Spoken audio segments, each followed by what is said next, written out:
It is the coldest week of January. Your furnace has been running almost without stopping since the sun went down.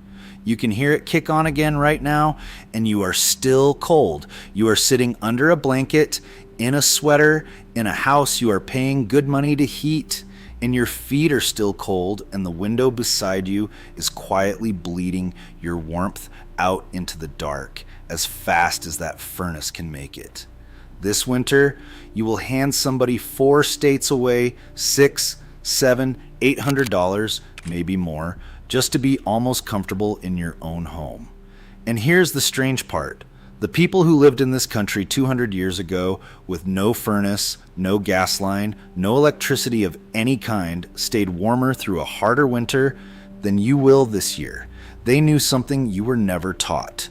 And it never once occurred to you that there was another way because nobody ever showed you one. My name is Elias Yoder. I am Amish. I live on a farm my grandfather built in 1934, and I have never owned a furnace in my life. Not one. Not ever. And on the coldest night of the whole winter, when the wind is screaming across the fields and the water trough has a skin of ice on it, my family sits warm. Our feet are warm, we sleep warm, and it costs us almost nothing at all. No furnace, no gas line, no bill that climbs higher every time the temperature drops another degree. I am going to show you exactly how, step by step, and I am going to show you the part that ought to make you a little angry, which is that none of it is a secret. It is not lost. It is not some special Amish magic. It is plain old knowledge. 200 years old and older, the same knowledge that kept your own great-great-grandparents alive through winters that would frighten you. And it was quietly taken out of your hands, not by a plot, but by people who found they could make more money if you forgot it. By the end of this, you will know exactly what to do in your own house this very weekend, and much of it will cost you nothing. Stay with me. Here's the first thing you must understand, and once you see it, you cannot unsee it. Your furnace is fighting the wrong battle, and it will lose that battle every single night for as long as you own the house. Because a furnace heats the AIR, and air is just about the worst thing in the world for holding heat. You warm the air, and the very second it drifts past a cold window pane, or slips under a door, or brushes against a chilly wall, that heat is gone, sucked out into the night, and your furnace has to turn around and make it all over again from nothing all night long. You are not heating your house. You are pouring warm air into a bucket full of holes and paying for every gallon that runs out the bottom. That is the trade the heating men made you, and they made it without ever asking your permission. Somewhere in the last 100 years, they took away the old way of keeping warm. They sold you a loud machine that heats the air and runs on money, and they let you believe that machine was progress. And for the machine's whole life, and the day it dies, and the bigger one they sell you next, the money flows one direction, away from you. It is not that any one of them is a wicked man. It is that there was never a single dollar to be made in teaching you to keep yourself warm for free, and there was a great deal of money in the furnace, and the fuel, and the bill that climbs all winter, so they stayed quiet, all of them, for 50 years. And you assumed there was nothing else to know. Now let me tell you what my grandfather knew that your furnace never will. You do not heat the air, you heat the mass. Stone, brick, iron, earth, thick, heavy, solid things.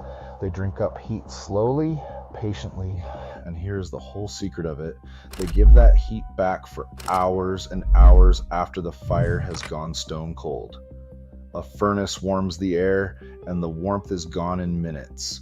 A mass of warm stone warms you all night on a single small fire. the heart of a proper old house was never a furnace blowing hot wind through metal pipes.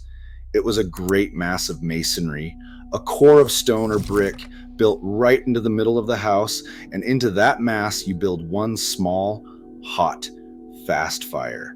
That fire burns bright and is gone in an hour, but the stone it heated stays warm all night and halfway into the next day, giving off a soft, steady, even warmth that reaches into your bones in a way blown air never does. The engineers have studied it, and they will tell you a masonry heater is one of the most efficient ways ever devised to heat a home. My people did not need the study. We just called it building the house around the fire instead of building the fire around the house. And think for a moment about what that means. A furnace has to run all night because the second it stops, the warm air vanishes. A mass heater runs for 1 hour and keeps you warm for 12 because the heat is not in the air, it is stored in the stone, slowly released, hour after hour, long after the last flame has died. One is a machine that must be fed constantly and still leaks everything it makes. The other is a stone that remembers the fire all night long. That is the difference between renting your warmth by the minute and owning it. But the mass in your walls is not the only mass working for you. There is a far greater one, and it is directly under your feet, and almost nobody thinks to use it. It is the earth itself. Dig down just a few feet into the ground, and no matter how bitter the air above, the earth holds steady somewhere around 50 degrees. And it never drops below freezing down there, even in the hardest winter. That is why the old farmers banked their houses. In late autumn, before the first hard freeze, they would pile earth or straw or even snow up against the foundation all the way around the house, a thick blanket of it. And that banking kept the killing cold from creeping in at the floor and the foundation where a house loses so much of its warmth. Some of them went further and built the whole house right into the side of a hill, what they called a bank house, so that the earth wrapped around the back and the sides of the home like a coat, holding the deep, steady warmth of the ground against the walls all winter long. The cellar under such a house never froze, the food kept, and the floors above stayed far warmer than any house standing alone in the open wind. You may not be able to build into a hillside this weekend, but the lesson is yours to keep, and it points at every one of the steps I am about to give you. Warmth is not something you make once and chase forever. It is something you catch and store and refuse to let escape. So here's exactly what to do, and the first step will cut your bill more than anything else, and it cost you nothing at all. Step 1, stop heating rooms that nobody is in. This is the thing that would astonish my grandfather most about the way you live, that you pay all night long to keep empty bedrooms and long hallways and unused corners at 70 degrees while every soul in the house lies asleep in one bed. In the old way, we never dreamed of such a thing. We heated one room, the room where the family actually lived, and we had a name for it. We called it the keeping room. In the evening, you close the doors to every room you are not using. You draw the whole family into that one warm room. And of a sudden, the modest heat you have is warming the small space you are actually in, instead of being spread thin and wasted across a whole cold, empty house. Heat one room well instead of 6 rooms poorly, and you have already won half this battle before you have spent a dime. Step 2, put mass near your heat and make it work for you long after the fire is out. If you have a wood stove, a fireplace, any source of warmth at all, gather heavy things around it. Stones, bricks, a slab of soapstone, cast iron. Even large jugs of water, for water holds heat wonderfully. They soak up the warmth while the fire burns, and they keep quietly radiating it into the room for hours after the flames are gone. And here is the oldest trick in the book, the one my grandmother swore by on the coldest nights. You heat a good flat stone or a brick by the stove until it is warm through. Warm but never scorching. You wrap it in a cloth or an old sock, and you tuck it into the foot of the bed a few minutes before you climb in. That warm stone holds its heat for hours and keeps your feet warm the whole night through, and it costs you exactly nothing. The pioneers crossed a frozen continent in open wagons warmed by nothing but heated stones and bricks wrapped in cloth.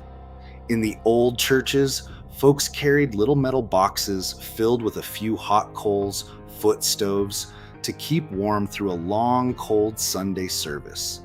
Your whole house is full of things that can hold heat, like that stone.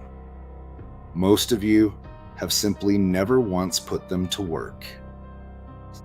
Step 3 is the one that surprises people because it is the exact opposite of what I told you for the summer. If you saw my summer video, you heard me say again and again to let your house breathe, to open it up, to move the air through it and carry the heat away. In winter, you do the reverse. You keep the warmth in. It is the same wisdom, the same principle, simply working with the season instead of against it. In July, you fight to get heat out. In January, you fight to keep it in. So this weekend, you go hunting for cold drafts. Pick a windy day and move slowly along your windows and your doors with the back of your hand, feeling for the thin, cold streams of air sneaking in through the gaps. Wherever you feel one, you stop it. Heavy curtains over a cold window. A rolled towel laid along the bottom of a drafty door. Weather stripping, a few dollars a roll, pressed into the gaps around the frames. A single badly leaking window can quietly undo everything your heat is trying to do. And there is a free gift waiting for you as well, one that most people leave sitting right on the table. On a clear winter day, the sun rides low across the southern sky, and it shines straight and deep into your south-facing windows. Throw those curtains wide open by day, and let that low winter sun pour in and warm your floors and your walls and your furniture for free all afternoon. Then, the moment the sun begins to set, close those curtains tight and trap every last bit of that warmth inside for the night. Free heat every single sunny day of the winter, and it costs you nothing but the pulling of a curtain.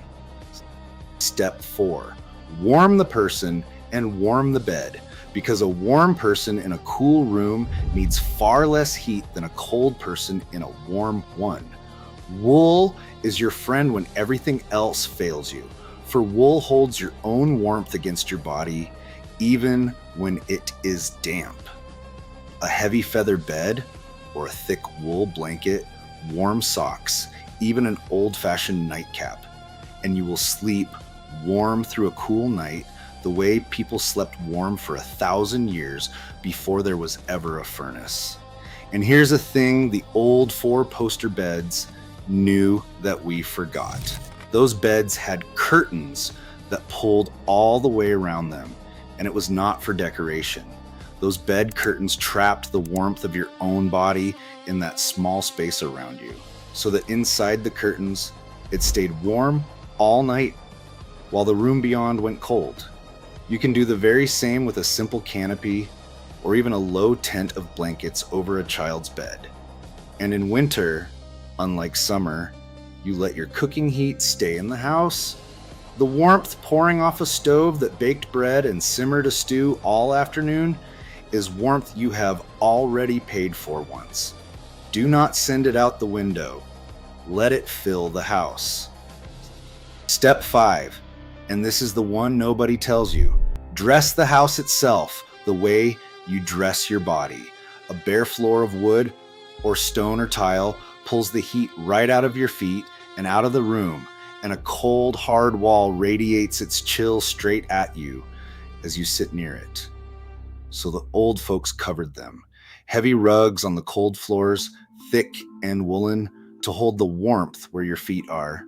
Curtains and hangings and even quilts on the coldest walls, the ones that face the north wind, to break that radiating chill before it reaches you. It is why the great old halls hung tapestries on their stone walls, and it was never only for beauty. A room dressed in wool and heavy cloth feels warm at a temperature where the same room, bare, would feel cold. You are not just heating the air. You are stopping the cold surfaces from stealing the warmth back. Now you will have questions, and one of them matters more than all of the others put together, so hear me very carefully, because this one is not about your comfort. It is about your life. If you seal your house up tight against the cold, and you burn any kind of flame inside it, a wood stove, a gas heater, any fire at all, you must give that fire fresh air. A fire breathes the very same as you do. And a flame shut up in a sealed room with no fresh air makes a silent, invisible gas that has no smell and no color, and it can kill you and your whole family in your sleep before anyone ever wakes. So you never, ever seal a room so tight that your stove cannot breathe. You crack a nearby window a finger's width when a fire is burning. You have your chimney cleaned and checked every single year without fail. And you put a detector for that silent gas in your home. They cost only a few dollars, and you never spend a winter without a working one. This is the single place where the old wisdom and the modern rules speak with exactly one voice, and you obey both of them completely. Warmth is worth a great deal. It is never, ever worth your life. The second question is damp, the water that beads up on cold windows in a shut-up house. And the answer is the same balance as everything else I have told you. You seal the drafts, yes, but you still let the house exchange a little fresh air, and you keep the house warm and lived in so the damp has nowhere to settle. A house that is warm and used and lightly aired does not grow damp. It is the house shut up cold and tight and empty that grows the mold. And the third question is the honest one, and I will not dodge it. Not everyone can build the old way. Some of you rent your home. Some of you have nothing but a furnace and a dial on the wall. I know that, and I am not going to stand here and pretend a rented apartment is a stone farmhouse. But hear me, every single soul listening to my voice can close a door on an empty room, can stop a cold draft with a rolled towel, can warm a stone for the foot of the bed, can throw a curtain open to the winter sun and pull it shut at dusk, can lay a heavy rug on a cold floor and gather the family into one warm room at night. You do not need to build a thing. You need only to start using what your own house already gives you, and you will feel the difference in the house within a day and on your bill within a month. There is one more thing I want to give you, and it is the dearest to me of all of them. When I was a boy, the coldest nights of the whole year are the warmest nights in all my memory, because those were the nights the entire family drew together into the one warm room, the stove ticking softly as the iron cooled, my father in his chair mending a piece of harness by lamplight, my mother with her needle and thread, the little ones stretched out on the floor by the warm stone of the hearth, close enough to feel it on their faces, and outside, the wind howling and clawing at a house that simply did not care, because our warmth did not come from a wire that could be cut, or a company that could fail, or a bill we might one day not be able to pay. It came up out of the earth and out of the wood we split ourselves, and out of the stone, from things we could see and touch and hold in our own two hands. That is a kind of warmth that no amount of money can ever buy you. And it is the very thing that was so quietly taken away from you that you never even noticed it was gone. My bishop said something to me once that I have never forgotten. The English, he said, think we live this way because we are afraid of the new. We are not afraid of it. We simply will not trade away the things we can do with our own hands for things we must rent by the month forever from people who do not know our names and do not care whether we are warm or cold. He was not only speaking of us that day, he was pointing gently at everything you have lost, and you did not lose it because you were foolish, and there was no meeting in a back room where wicked men plotted to take it from you. It was quieter and sadder than that. There was simply no money to be made in teaching a family to warm itself with one small fire and a heated stone, and there was a fortune to be made in the furnace, and the fuel, and the bill that climbs every winter for as long as you own the house. So the old warmth slid quietly out of the new houses, and out of the trade, and out of your own grandmother's hands, before she ever had the chance to press it into yours. Nobody had to conspire. They only had to stay quiet, all of them, for 50 years, and let you go on believing that the humming furnace in your basement was the only way a person could ever be warm. I am not asking you to live the way that I live. I'm asking you to do a few small things this weekend. Close the doors to the rooms nobody is using. Warm a stone by the fire and tuck it in your bed. Stop one cold draft, and then come back and tell me down in the comments what changed in your house and what part of the country you are sitting in as the cold comes on. I read every one of them, and your stories are the reason I keep on making these. And if what I have told you tonight rang true to you, then stay close, because the next thing I mean to show you is how my grandfather kept milk and butter and cream cold and sweet all through the hottest summer, in a spring house built right over running water with no ice and no machine of any kind at all. It is one of the cleverest things these hands have ever seen, and nobody in all your life will ever show it to you. I will. Stay warm, stay curious, and always remember, the people who built this country with their own two hands knew a great many things that we, with all our machines, are only just beginning to remember.